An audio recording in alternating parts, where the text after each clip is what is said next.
हरे कृष्णा, जय हिंद। तो बहुत दिनों के बाद या कुछ दिनों के बाद हम और आप फिर से मिल रहे हैं और आज हम लोग डिस्कशन करेंगे लुब्रिकेशन के बारे में। लुब्रिकेशन का एक इंट्रोडक्टरी परिचय हम लोग लेंगे, फिर आगे हम लोग लुब्रिकेशन पे और कैलकुलेशंस वगैरह देखेंगे और बियरिंग जर्नल प्रिंसिपल्स देखेंगे, जो इम्पोर्टेंट टॉपिक्स है वो सब देखेंगे। लुब्रिकेशन इन आईसी इंजन, तो आज हम लोग का टॉपिक यही है। और अभी तक आपने हमारे चैनल को सब्सक्राइब नहीं किया है तो यहाँ एक लाल रंग का बटन होगा सब्सक्राइब वाला, वो दबा दीजिए। उसके बाद एक बेल आइकन बन के आ रहा होगा, बेल का आइकन जो है उसे दबा दीजिए। इससे क्या होगा, जब भी मैं कोई वीडियोस अपलोड करूँगा तो आपके पास नोटिफिकेशन आ जाएगी और आपका कोई लेक्चर मिस नहीं होगा। फिर वीडियो पसंद आता है तो लाइक कीजिए, शेयर कीजिए, कमेंट कीजिए, ठीक है। ये सब आप कीजिए और मैं पढ़ाने का काम करता हूँ। तो चलिए शुरू करते हैं। तो आज हमारा टॉपिक है lubrication. Lubrication in IC engine with respect to IC engine. Lubrication हम लोग मशीन में भी पढ़ते हैं, मतलब प्रोडक्शन इंजीनियरिंग में भी पढ़ते हैं हम लोग। उसमें देखते हैं कि चिप कटिंग वगैरह में जो लुब्रिकेशन का इम्पोर्टेंस है, और मिस्ट लुब्रिकेशन मिस्ट फॉर्म में डाला जा रहा है कि फ्लूइड फॉर्म में डाला जा रहा है, किस फॉर्म में डाला जा रहा है, उसका भी असर देखते हैं हम लोग। तरह तरह का पढ़ाई करते हैं, लेकिन हम लोग अभी जो पढ़ रहे हैं lubrication with respect to internal combustion engine. तो बेसिक प्रिंसिपल क्या है लुब्रिकेशन का इन आईसी इंजन? तो बेसिक प्रिंसिपल ये है कि लुब्रिकेशन, जो लुब्रिकेंट हम लोग यूज़ कर रहे हैं उसकी कुछ प्रॉपर्टी होनी चाहिए। उससे पहले ज़रूरी बात ये है कि लुब्रिकेशन की आवश्यकता क्यों है और लुब्रिकेशन होता क्या है। लुब्रिकेशन होता है सिंपल सी बात कि आपने दो सरफेस है, एक सरफेस आपका ये हो गया, ये मेरे मोबाइल का कवर हो गया पीछे का, और ये हो गया डस्टर। अब ये मान लीजिए दोनों मेटल पार्ट्स हैं। अब ये इन दोनों के बीच में एयर गैप बिल्कुल नहीं है, एकदम फ्लैट है। अब ये दोनों को ऐसे ऐसे मूव करेंगे तो रगड़ होगा, रगड़ होगी। रगड़ होने से क्या होगा कि इसमें मूवमेंट नहीं हो पाएगा और स्क्रैच भी आ सकता है, डैमेज भी हो सकता है और रिक्वायर्ड हमको मूवमेंट नहीं मिल पाएगा। आईसी इंजन के अंदर पिस्टन और सिलेंडर अरेंजमेंट होता है। ये आपका सिलेंडर होता है और इसके अंदर ये piston up and down movement करता है। तो ऑब्वियस सी बात है कि सरफेस तो रगड़ खाएंगे। सरफेस रगड़ खाने से एक्सेसिव हीट जनरेट होगी, वियर एंड टीयर होगा सरफेस का, और साथ साथ आपका जो फ्रिक्शन है वो आपकी परफॉर्मेंस के, इंजन को परफॉर्मेंस को भी डिग्रेड करेगा, मतलब कम कर देगा।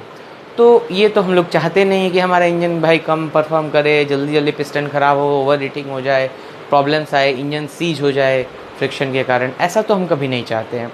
तो इस चीज़ को रोकने के लिए लुब्रिकेशन का यूज़ किया जाता है। लुब्रिकेशन को मोटे मोटे तौर पे इस तरह से समझा जा सकता है, जो एक बच्चा भी समझ सकता है, कि अगर ज़मीन पे, भूमि पे थोड़ा सा सर्फ वाला पानी पड़ा हुआ है, या पानी पड़ा हुआ है सिंपल, या फिर तेल पड़ा है, और आप चप्पल पहन के या नंगे पाँव जाते हैं, आपका पैर उस पर पड़ता है और आप फिसल जाते हैं और गिर जाते हैं। तो ये लुब्रिकेशन का काम है। जो फ्रिक्शन आपके पैर और आपके तलवे और भूमि के बीच में था वो आपको चलने में सहायता दे रहा था, सहयोग दे रहा था। फिर लेकिन अब इसके बीच में आ गया है लुब्रिकेंट। तो लुब्रिकेंट क्या करेगा कि आपके मूवमेंट को, इन दोनों के बीच के रेस्पेक्टिव जो अलग अलग मूवमेंट्स हैं, रिलेटिव मूवमेंट को वो बढ़ा देगा, मतलब फ्रिक्शन को हटा देगा। तो ये है जाता है हमारा लुब्रिकेशन। लुब्रिकेशन भी सेम प्रिंसिपल पे काम करता है। एक और चीज़ जानने वाली बात है कि आपसे इंटरव्यू में पूछा जा सकता है कि फ्रिक्शन अच्छी चीज़ है कि ख़राब चीज़ है। तो देखिए, फ्रिक्शन दोनों चीज़ है, अच्छी भी है, ख़राब भी है। अच्छी इस तरह से है कि अगर आपका जो पंखा चल रहा है, अभी तो आपको दिख नहीं रहा होगा, ऊपर पंखा चल रहा है और आपने स्विच ऑफ कर दिया, स्विच ऑफ किया तो पंखा रुकेगा थोड़ा देर बाद। वो रुकता क्यों है? क्योंकि उसके अंदर इंटरनल फ्रिक्शन है और एयर का फ्रिक्शन है। अगर फ्रिक्शन है ही नहीं तो वो हमेशा निरंतर चलता रहेगा और आपको डंडा वगैरह लगा के रोकना होगा, और आप डंडा लगाएंगे भी तो टकरा के दूसरे साइड घूमना शुरू कर देगा और ऐसे ही परेशान हो जाएंगे आप। फ्रिक्शन नहीं है तो आप ट्रेन में ब्रेक कैसे लगाएंगे? ट्रेन के सामने कोई आ गया या स्टेशन पे रुकना, ट्रेन तो चलती ही जाएगी। फ्रिक्शन नहीं है तो आप चलेंगे कैसे? फ्रिक्शन नहीं है तो आप ब्रेक कैसे मारेंगे मोटरसाइकिल का? तो फ्रिक्शन का अलग अलग रूल होता है अलग अलग जगह पे, लेकिन फ्रिक्शन एक लिमिट तक ही लाभकारी है। कहीं कहीं पे फ्रिक्शन हमारे लिए हानिकारक है, जिसको हम लोग हटाने का प्रयास करते हैं। जैसे कि आईसी इंजन में तो हम लोग लुब्रिकेंट का यूज़ करते हैं, लुब्रिकेशन प्रिंसिपल का यूज़ करते हैं। तो ये आपके सामने दिख रहा है कि फंक्शंस ऑफ ए लुब्रिकेंट। अभी हम लोग ने इसको डिस्कस किया, इतना बड़ा टॉपिक, फिर इसके बाद इस पे आएंगे, इसको आते हैं डिस्कस करने। तो functions of A lubricant, lubricant का फंक्शंस क्या है? लुब्रिकेंट केवल फ्रिक्शन को ही कम नहीं करता है, लुब्रिकेंट और भी फंक्शंस करता है। वो फंक्शंस क्या क्या है? पहला तो है रिड्यूसिंग फ्रिक्शनल रेसिस्टेंस। पिस्टन और इंजन सिलेंडर के बीच का जो इंटरनल वाल है, जो फ्रिक्शन हो रहा है, उसका घर्षण कम करता है, फ्रिक्शन को कम करता है आईसी इंजन के नज़रिए से। और उसके अलावा जैसे आपका जो क्रैंक शाफ्ट है और उसके अंदर जो पिन लगा हुआ है, उसके बीच का जो फ्रिक्शन है उसको भी कम करता है। तो तरह तरह के मूविंग पार्ट्स में अलग अलग जगह पे फ्रिक्शन होते रहता है, उनको कम करने का काम करता है। और केवल इतना ही नहीं करता, cooling, cooling is very important. आपको दिख रहा है कि नहीं, ये cooling is very important because questions हम लोगों ने देखा है कई बार कंपटीशन में आया है, और जिसमें पूछा गया कि most important function of A lubricant, कहीं कहीं पे इसको चुना गया है, कहीं कहीं पे इसको चुना गया है। अब आपको कैसे समझ में आएगा कि किसको हमें टिक लगाना है एग्ज़ाम में ऐसा आए? तो इसका एक ही तरीका है जो मैं बार बार कहता हूँ कि आप मैक्सिमम से मैक्सिमम क्वेश्चन प्रैक्टिस कीजिए। अगर आपने क्वेश्चंस प्रैक्टिस किया तब आपको समझ में आएगा कहाँ पे क्या रिक्वायरमेंट है और हमको क्या करना चाहिए। Cooling is very important. Cooling, जब इंजन हमारा चल रहा है तो फ्रिक्शन के कारण उसमें हीटिंग होगा। हम लोगों ने लुब्रिकेंट डाल दिया तो फ्रिक्शन घट जाएगा और हीटिंग कम हो जाएगी। साथ साथ हीटिंग तो होगी। इंजन जब आप चलाते हैं मोटरसाइकिल का, उसके अंदर तो बहुत अच्छा लुब्रिकेशन होता है, लेकिन जब गर्म चला के आए उस पर हाथ रखिए, पूरा हाथ जल जाएगा, रखिएगा मत, लेकिन जल जाता है, बहुत गर्म हो जाता है। तो सोचिए लुब्रिकेशन के साथ इतना गर्म है, अगर लुब्रिकेंट नहीं डालेंगे तब कितना गर्म होगा। तो उस कूलिंग को भी वो कम करता है, वो जो हीटिंग हो रहा है उसको भी कम करता है। उस हीटिंग का क्या होता है कि बार बार आपका जो लुब्रिकेंट है वो नीचे से आता है, हम लोग आगे देखेंगे कैसे आता है, जो इंजन के नीचे जो स्टोरेज रहता है वहाँ से आता है, और उस पर स्प्लैश होता है, उसका हीट को लेके चला जाता है, फिर बदलते रहता है, और साथ साथ अपना लुब्रिकेशन भी करता है। अगला आता है सीलिंग। सीलिंग क्या है? पिस्टन जब आपका इंजन सिलेंडर में अप एंड डाउन मूव कर रहा है तो हमें पता है कि ऊपर प्रेशर बन रहा है, ब्लास्ट हो रहा है, तब पिस्टन नीचे आ रहा है। अगर इसके अगल बगल थोड़ा सा स्पेस ज़्यादा है, गैप ज़्यादा है, ये पिस्टन हो गया, इंजन सिलेंडर हो गया, गैप ज़्यादा हो गया, तो ब्लास्ट होगा तो ज़्यादा नहीं नीचे आएगा, प्रेशर उतना बना नहीं, अगल बगल से निकल जाएगा, रिलीज़ हो जाएगा। और पूरी तरह भी सील हो गया तब भी खतरनाक है, इंजन ब्लास्ट हो सकता है। तो इसलिए उसको अप्रोप्रिएट रखा जाता है कि थोड़ा सा गैस लीक करे सेफ्टी के लिए, जैसे प्रेशर कुकर में आपके सीटी दी जाती है सेफ्टी के लिए, और सेफ्टी वाल्व दिया जाता है। तो इसी तरह इसमें थोड़ा सा गैप छोड़ा जाता है, और इतना ज़्यादा भी ना हो कि आपका बेकार हो जाए, और कम भी ना हो कि ब्लास्ट हो सके और ख़राब हो जाए। तो सीलिंग का काम करता है। अब इसके बीच में आप मेटल पार्ट्स तो लगाएंगे तो दिक्कत है, लेकिन लिक्विड तो डाल सकते हैं, लिक्विड तो हट भी जाता है, सेफ़ रहता है। तो ये सीलिंग किससे होता है? लुब्रिकेंट से। अलग से डालने की क्या आवश्यकता है जब उसी से काम हो जाए। तो फिर आता है हमारा क्लीनिंग। क्लीनिंग के लिए आपको चाहिए वॉशेबल प्रॉपर्टी। वॉशेबल प्रॉपर्टी क्या होता है? जैसे सर्फ है, कपड़े का अंदर जो दाग लग गया है, सर्फ पानी में मिला के आप डालें और एक सिंपल पानी में धोएं, ऐड जैसा दिखाता है, तो आप पाएंगे कि सर्फ से सफाई होती है, क्योंकि सर्फ क्या करता है, हाइड्रोफिलिक और हाइड्रोफोबिक एंड्स होते हैं उसके। तो हाइड्रोफिलिक एंड्स जो होते हैं वो डर्ट को पकड़ लेते हैं, हाइड्रोफोबिक वाले, और हाइड्रोफिलिक वाटर के साथ अटैच होकर उसको बाहर ले जाते हैं।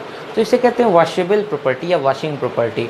तो वॉशिंग प्रॉपर्टी के लिए आपको चाहिए कि वो डर्ट के साथ रिएक्शन करे, लेकिन डर्ट फिर आपको जब फ्रिक्शन को हटाना है, वियर एंड टियर को हटाना है, तो वो डर्ट्स जो है उसको छोड़ भी दे। तो आप देख रहे हैं कि दोनों कंट्रोवर्शियल है, दोनों एक दूसरे को टक्कर देने वाली प्रॉपर्टी है। मतलब ये कह रहा है कि वॉशेबल होना चाहिए, ये कह रहा है कि नहीं, गंदगी को तुमको पकड़ना नहीं है, दोनों होना चाहिए। तो बहुत कॉन्ट्राडिक्टरी होता है, तो हमें बहुत सोच विचार करके लुब्रिकेंट का चयन करना पड़ता है। फिर आपका है कि फ्रिक्शनल रेसिस्टेंस हटाने के लिए आपको चाहिए थोड़ा कम मीडियम लेवल का विस्कोसिटी, बहुत हाई विस्कोसिटी ना हो जिससे गाढ़ा हो जाए, फ्रिक्शन बढ़ा देता है, और बहुत कम ना हो जिससे बहुत पतला हो जाए और इंजन पार्ट्स आपस में रगड़ाने लगे। तो मीडियम लेवल की विस्कोसिटी चाहिए। कूलिंग के लिए चाहिए आपको कम विस्कोसिटी। कम विस्कोसिटी चाहिए तभी तो लिक्विड आएगा जाएगा, सर्कुलेट होगा और कूल करेगा। बहुत ज़्यादा विस्कोसिटी हो गई तो वो सर्कुलेशन नहीं होगा उतना अच्छा। तो आप यहाँ देख रहे हैं, यहाँ भी कंट्राडिक्टरी है, यहाँ भी कंट्राडिक्टरी है। और सीलिंग के लिए थोड़ा हाई विस्कोसिटी चाहिए। हाई विस्कोसिटी से क्या होगा कि आपका जो सीलिंग है वहाँ पे टिका रहेगा कैपिलरी एक्शन से सीलेंट की तरह। तो अब देख रहे हैं कि हर जगह विस्कोसिटी अलग अलग होनी चाहिए, आगे भी पता चलेगा अलग अलग विस्कोसिटी। तो बहुत सोच समझ के और बहुत विचार करके अच्छे से डिज़ाइन करना पड़ता है लुब्रिकेंट को, और अच्छा लुब्रिकेंट को चुनाव करना पड़ता है। क्लीनिंग हो गया। अब आता है रिडक्शन इन नॉइज़। आप तो नहीं चाहेंगे, बुलेट वालों के अलावा कोई नहीं चाहता कि उनकी गाड़ी बहुत ज़्यादा आवाज़ करे। और आवाज़ जो बुलेट में होता है वैसा आवाज़ नहीं, भड़ भड़ भड़ भड़ वाला आवाज़ नहीं होता है। ये आवाज़ होता है दो मेटल पार्ट्स के रगड़ाने का, जो बहुत ही ख़राब लगता है, कोई नहीं चाहता है। उसको सुन के ही समझ में आ जाएगा आपको कि इससे हमारा इंजन डैमेज हो रहा है, तो आप इसको सुनना पसंद नहीं करेंगे, चाहे आप बुलेट राजा हों, चाहे आप स्प्लेंडर राजा हों, कोई भी राजा हों।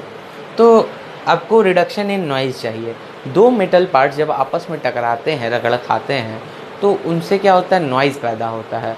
और वो नॉइज़ जो है बहुत इरिटेटिंग भी होता है और साथ साथ डैमेजिंग भी होता है, क्योंकि वो वियर करता है, वियर एंड टियर करता है, वियर ज़्यादा होता है।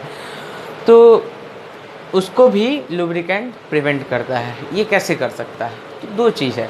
पहला तो है कि वो रगड़ कम ही हो जाएगा जब लुब्रिकेंट है। तो एक तो लुब्रिकेंट के बिना बहुत रगड़ है, फ्रिक्शन भी है, लेकिन लुब्रिकेंट आने के बाद रगड़ कम हो जाएगी तो आवाज़ भी कम हो जाएगा निश्चित रूप से।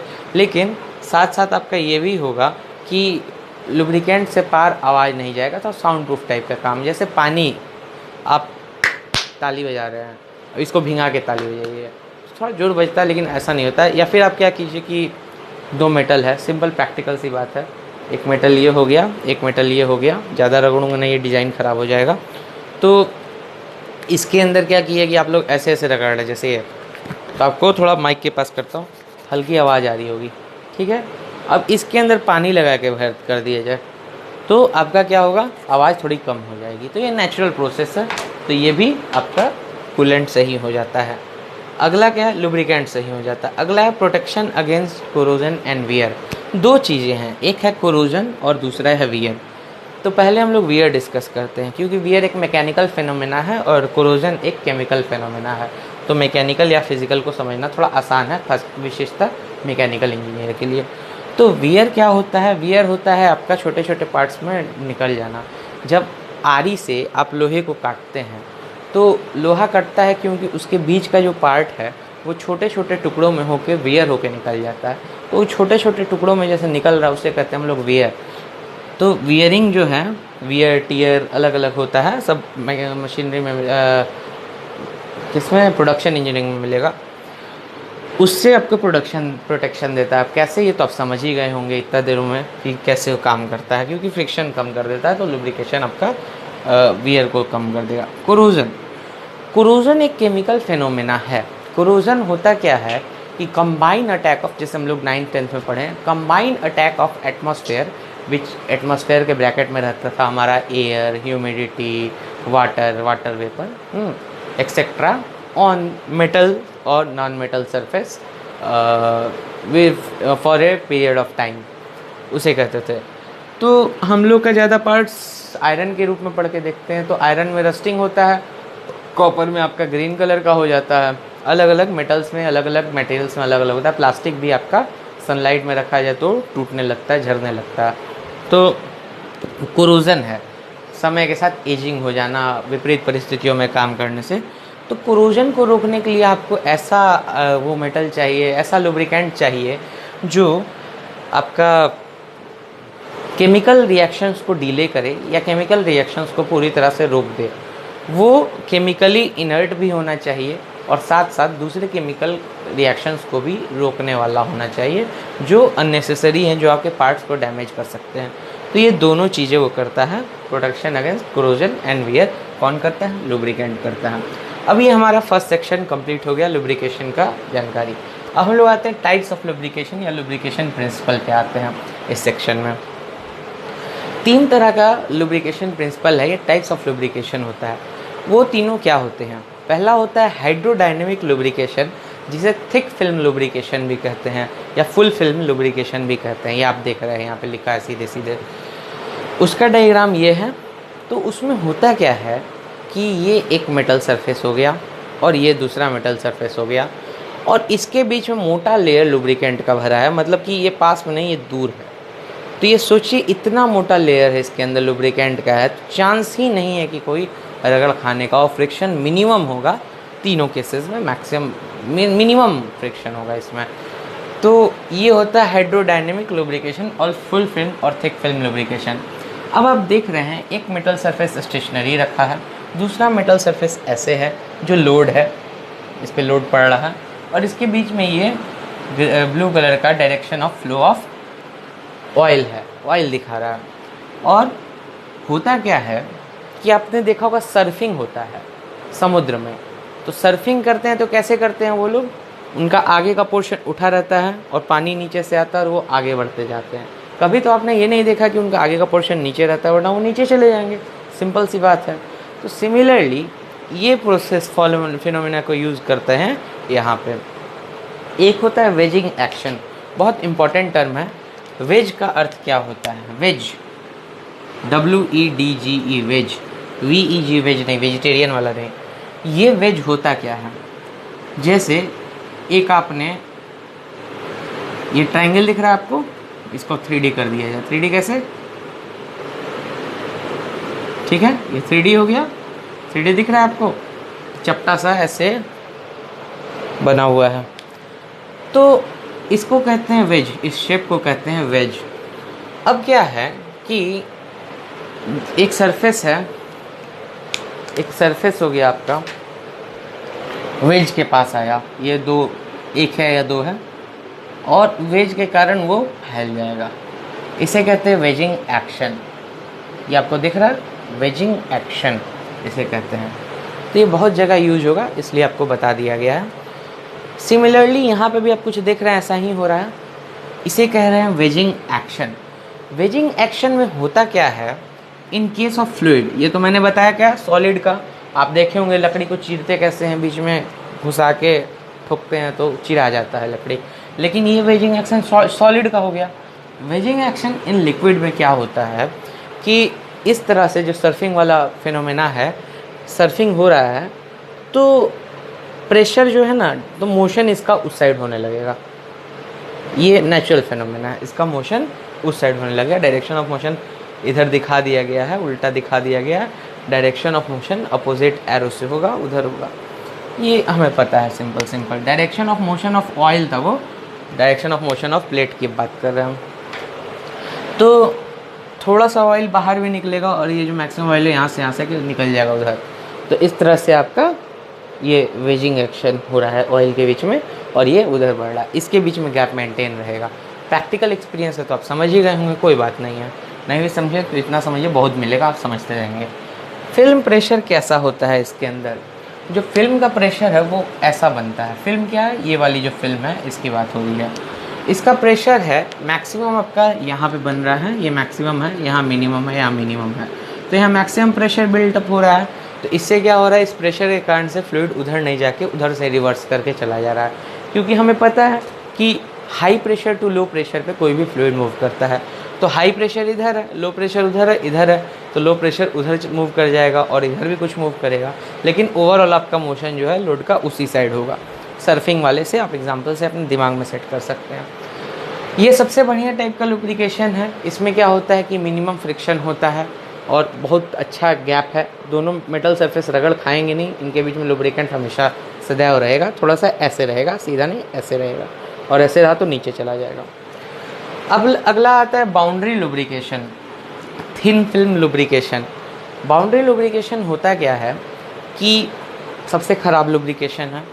इसमें आपका metal to metal surface occasionally होता रहेगा और कभी कभी अक्सर भी हो सकता है। यहाँ पे ऑयल भरा हुआ है मूविंग वाले और स्टेशनरी वाले के बीच में, इसमें सटता हुआ दिखाया नहीं गया है, लेकिन वो कभी ऐसे रहेगा, कभी सटेगा, कभी ऐसे रहेगा, कभी सटेगा, कभी ऐसे रहेगा, कभी सटेगा, अलग होगा, कभी सटेगा।